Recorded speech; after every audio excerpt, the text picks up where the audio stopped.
التطبيقات اللي تقدر تتعلم منها انجلش على الاندرويد والايفون حتى الويب سايتس هو عدد حرفيا لا نهائي. ولا نهائي هنا مش تعبير مجازي، لا هو فعلا لا نهائي، ممكن توصل لالاف او ملايين. طب هل هنقعد بقى نجرب فيهم كلهم؟ انت لا، انا ليه بقى؟ عشان انا صانع محتوى وارتضيت على نفسي وحبيت كمان ان انا اتخصص في حته اللانجوج اديوكيشن او تعليم اللغه الانجليزيه زي ما اتعودنا. فمن هنا انا عايز اقول لك انا كل شويه بكتشف ابلكيشن جديد وببتدي ان انا اشتغل عليه واجربه، ولو لقيته كويس بنصح الناس بيه، ولو لقيته وحش مش بنصح الناس بيه عادي، يعني بتكلم عنه انت ما بتعرفش عنه حاجه.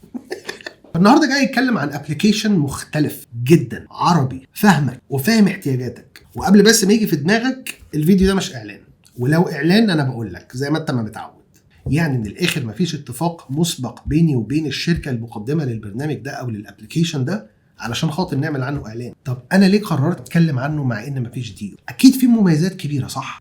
في الفيديو ده هنتكلم عن تجربه كامله لتطبيق ايستوريا. خليك معايا لو عايز تتعلم انجلش من موبايلك، واهم ما فيها انه مجانا. روح اتفرج على الانترو وتعالى لي تاني. ومساء الفل لافري بودي، معاكم عمر عبد الرحيم.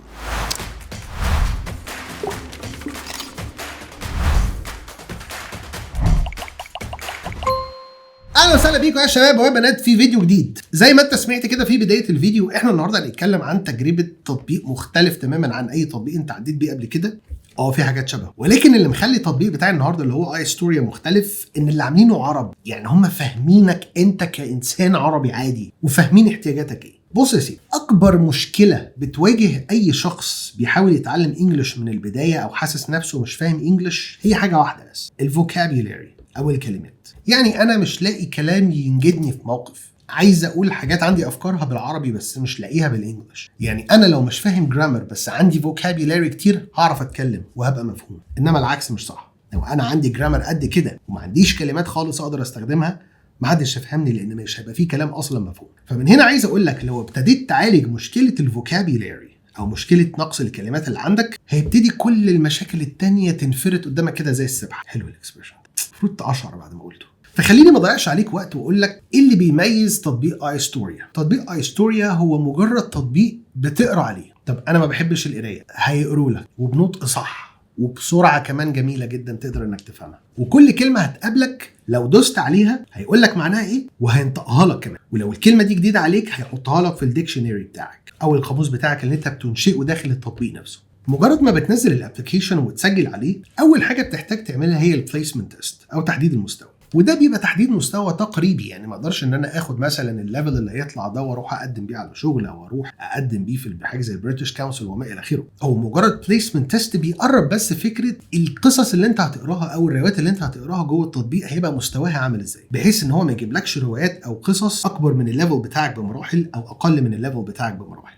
مجرد ما بتخلص البليسمنت تيست بيبتدي ان هو يعرض لك قصص مناسبه جدا للمستوى بتاعك، وبتبتدي تدوس على القصه وبتبدا تقراها واحده واحده، وبيبتدي التطبيق يقرا لك القصه. ولو حابب كمان انك تقرا مع التطبيق بحيث انك تقرا والتطبيق يقول لك صح ولا لا، ده اوبشن تقدر تعمله كمان في التطبيق. لو قابلتك كلمه مجرد ما بتدوس عليها بيظهر لك معناها وبينطقها لك، ولما بتدوس عليها مره تانية بينطقها بشكل ابطا شويه. الاكسنت اللي بيقرا بيها او بينطق لك بيها الكلمات تقدر على فكره تغيرها من السيتنجز. مجرد ما بتخش على السيتنجز بيبقى في حاجه اسمها اسيستنت فويس، لو ضغطت عليها تقدر تختار اللهجه او الاكسنت ما بين البريتش والامريكان. في تاب في التطبيق اسمها فوكابيولاري، وهنا هيبتدي يتضاف اي كلمه بتدوس عليها وجديده عليك هتبتدي تتضاف هنا، فده تقدر تعتبره الديكشنري بتاعك او القاموس بتاعك اللي انت بتبتدي تبنيه واحده واحده مجرد ما بتبتدي تشتغل على الانجليش بتاعك مع تطبيق ايستوريا. وعندك هنا 2 تابز او تابتين كده، واحده اسمها learning او الكلمات اللي انت بتتعلمها جديد عليك، وتاب اسمها I know او الكلمات اللي انت already عارفها، بحيث ان يبقى في كلاسيفيكيشن او تصنيف بين الكلمات اللي انت عارفها والكلمات الجديده عليك. وتقدر كمان تدوس على كل كلمه وتسمع نطقها مره تانية وثالثه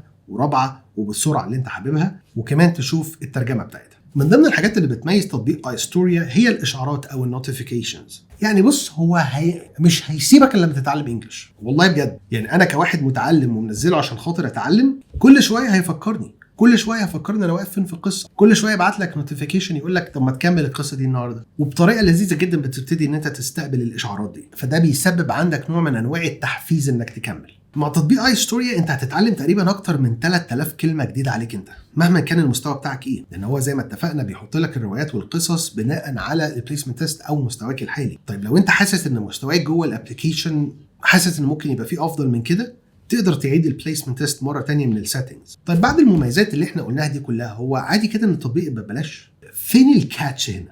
هو فعلا التطبيق ببلاش، مقابل ايه؟ هيظهر عليه اعلانات عادي جدا زيه زي اي تطبيق تاني. معلش الناس هتكمل منين يعني؟ طب انا لو مش عايز اعلانات، تقدر تعمل اشتراك شهري او سنوي وباسعار يعني بصراحه انا شايفها في المتناول جدا، ويبقى سهل عليك جدا حتى لو انت طالب لسه بتدرس انك تقدر ان انت تقوم بيها. يعني في وقت تصوير الفيديو تقريبا اشتراك الشهري حوالي 45 جنيه في الشهر، فده مقابل المميزات اللي بيعملها التطبيق. انا شايفها نقطه قوه جدا مع اي ستوريا. بفكرك ان تطبيق اي ستوري هو تطبيق عربي، يعني صعب يظهر لك عليه اعلانات انت مش راضي عنها، سهل عليك انك تستأمنه على اولادك، وهيسهل عليك قوي فكره انك تفضل تكمل في العمليه التعليميه بتاعتك لغايه ما تتعلم بنفسك، وصعب انك تلاقي عليه قصه او محتوى او سياق لا يتناسب مع الثقافه بتاعتنا او ما يتماشاش معاك او حاجه غلط. يعني كل القصص اللي موجوده عليه هي بالتعاون مع اوكسفورد، بس طبعا تطبيق اي ستوريا بيقدمها بطريقه جميله جدا، انصحك انك تجربها. هتلاقي لينك الابلكيشن موجود في الديسكربشن بتاع الفيديو ده، اضغط عليه وعلى حسب الاوبريتنج سيستم او نظام التشغيل بتاعك هيبتدي ان هو يوديك على الستور بتاعك عشان تبتدي ان انت